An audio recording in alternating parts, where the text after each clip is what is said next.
There's a video here of a whistleblower that we're gonna play that real quick, and then we'll show you some of the things that they spend money on. And that's like literally what really got me, like really pissed me off. Technically, the whole entire Nairobi skyline is fraud money.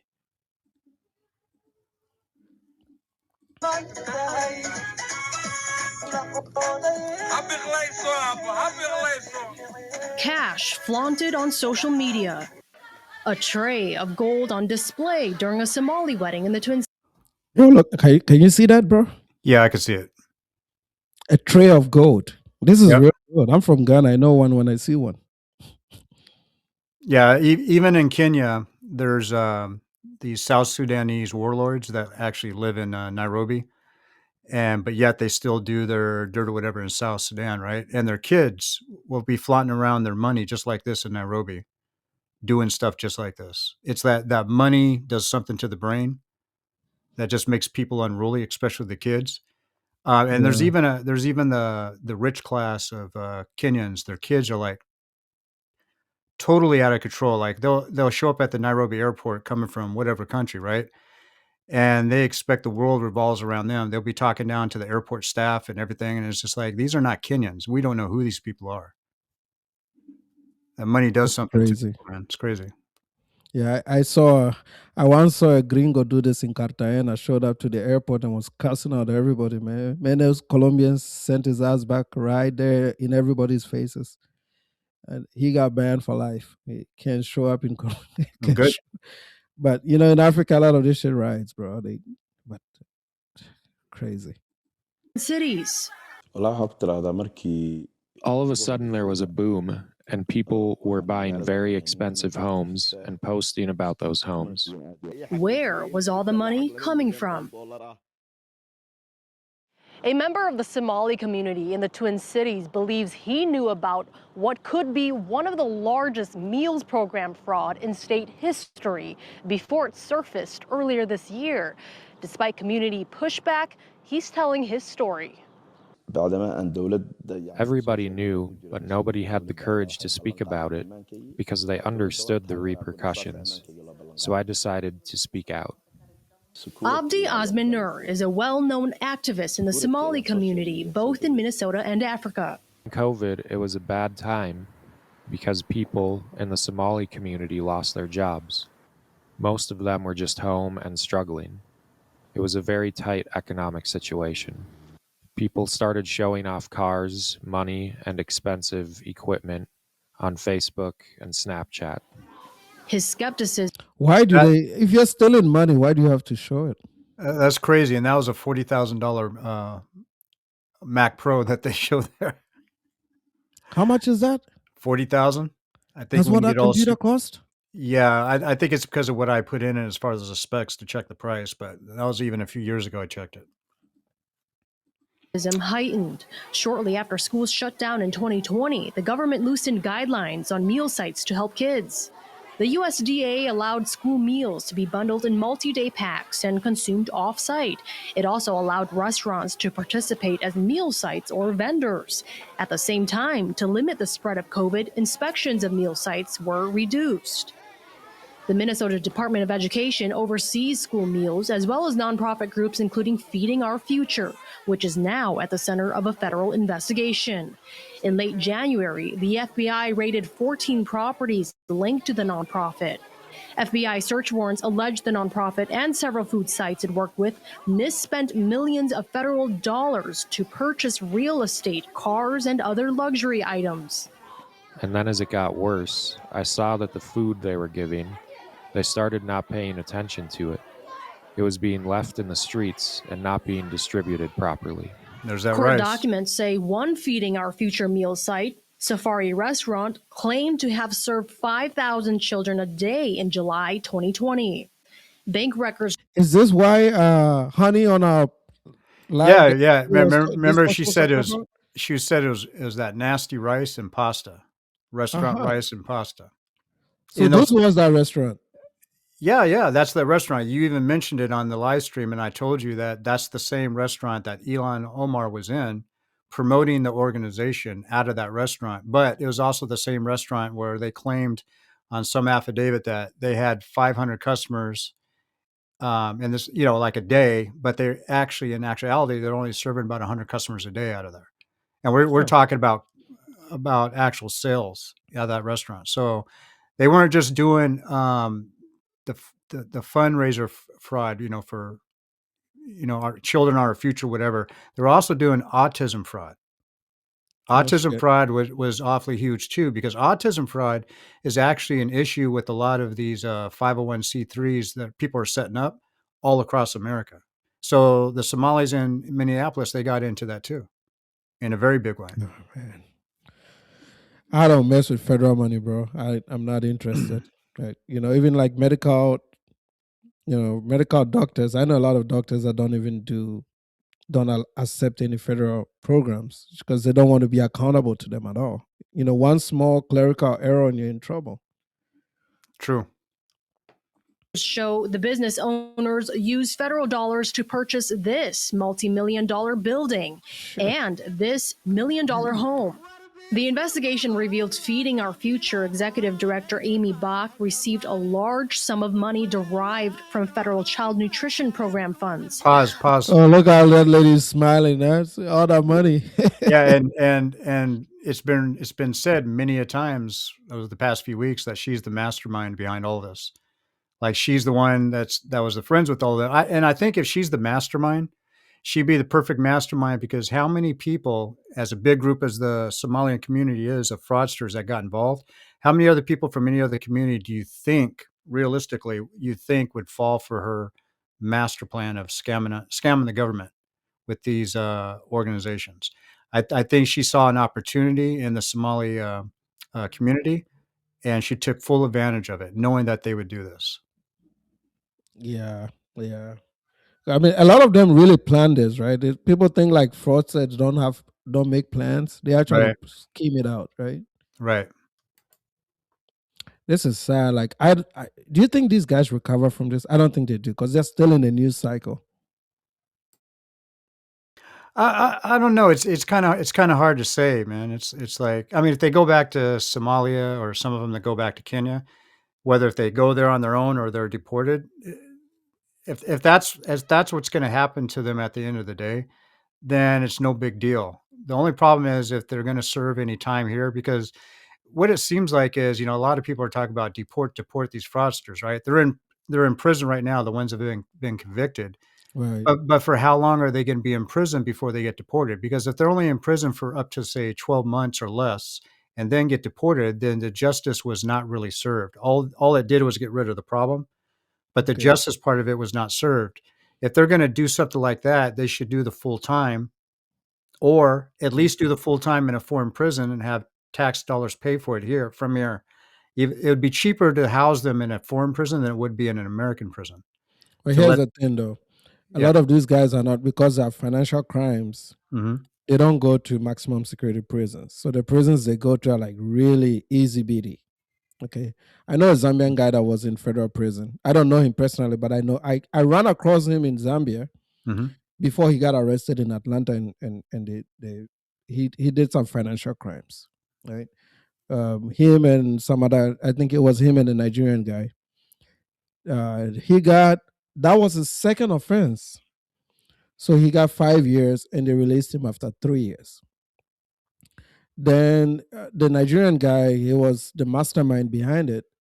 He also got 5 years, but it was his first offense, and I think he's either out now or he's about to come out. So these guys would a lot of these guys is first offenders, financial crimes. They'll get low to medium security prison, which is like literally being put in a house and not being told to come out. Really, it's that easy. Nobody beats up anybody there. They're low risk criminals, they call them. They get through that. And the problem here with the Somalis, like those two guys that I mentioned earlier, they are already US citizens, so you cannot deport them. You can only revoke those citizenship through a judge if they got citizenship through criminal activity, like not committing felonies outside of the immigration system. It's like an American that has committed a crime. They serve their term, They come back out. You can put them inside. You can send them anywhere, right? They're part of here, and that is the thing with the uh, uh, Minneapolis Somali community. A lot of them started coming here in the 90s through refugee status. By the year 2000, over 83% of them were already American citizens. So we're stuck with them. Is what I'm saying. Like we're stuck with them after they served their term, and now these are federal charges. If they were state charges, they would have done a year and they'll be out. Federal charges, they'll probably get 4 or 5 years. While you're talking, I will look up what the sentencing is for the guys that have been sentenced so far, but I bet you it's not a lot. I could believe it. Now, my dad used to be a prison guard in Ely, Nevada, and Ely, Nevada is a small town at that time that I was there, stayed with my dad for a couple of months just to see how it was. It's like population is 6,000. If I can remember, it was like 240 something miles away from Vegas and about 260 something miles away from Reno. So it was the most remote town from any metropolitan city in the United States, unless you went somewhere in Alaska, right?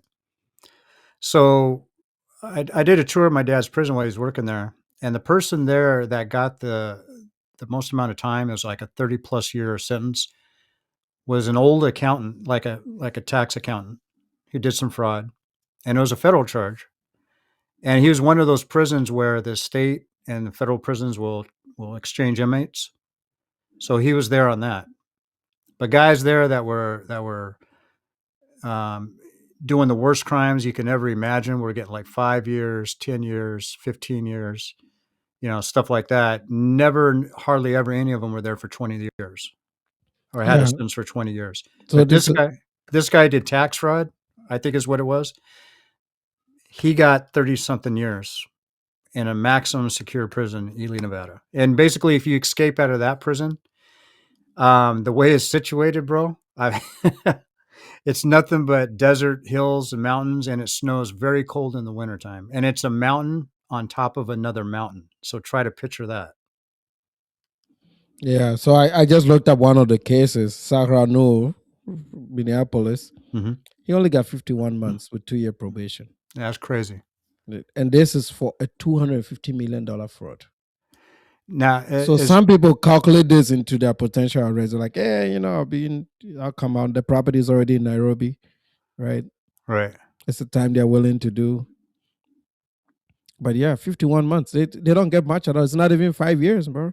This is like the full guidelines. So with good behavior, which for medium to low security prisons, almost all of them get good behavior. They get credits if they're taking some classes, some rehab stuff. This thing will be cut to half. Really, 2 years they're already out. And that's a scam right there. Yep, 2 years they're already out. And I mean, restitution is applied, but you know what I'm saying? Like, geez, if you bought some properties, hid some money in Dubai, you're not gonna get all that money back. If essentially, yeah, you're not gonna get all that money back, man. Yeah, imagine if some of these guys did have 4 wives and all their wives are over in Africa. They can just disperse the money between the wives, and by the time they come out and go home, the rich, they ain't got to worry about anything because they stole all that money, and there's probably no way that the U.S. government could get it back. Bach then deposited the check into a personal account held by her and her ex-husband. Alpha News reached out to Amy Bach, but did not hear back. The people in there told us Amy knew everything, step by step. She just wanted it to be hush-hush. According to MDE records, in October of 2021, Feeding Our Future claimed to have served more than 50,000 meals out of this small one-story building in South Minneapolis. The search warrant says the FBI surveilled the outside and found minimal activity. But you need a fair amount of real estate to do that because you have to be able to accommodate multiple cars, multiple staff members, bringing stuff to cars, loading cars up. Again, someone keeping records of everything. Joshua Borenstein works at a private school in St. Louis Park and knows firsthand how the meals program works. The school handed about 300 meals a day during the start of the pandemic.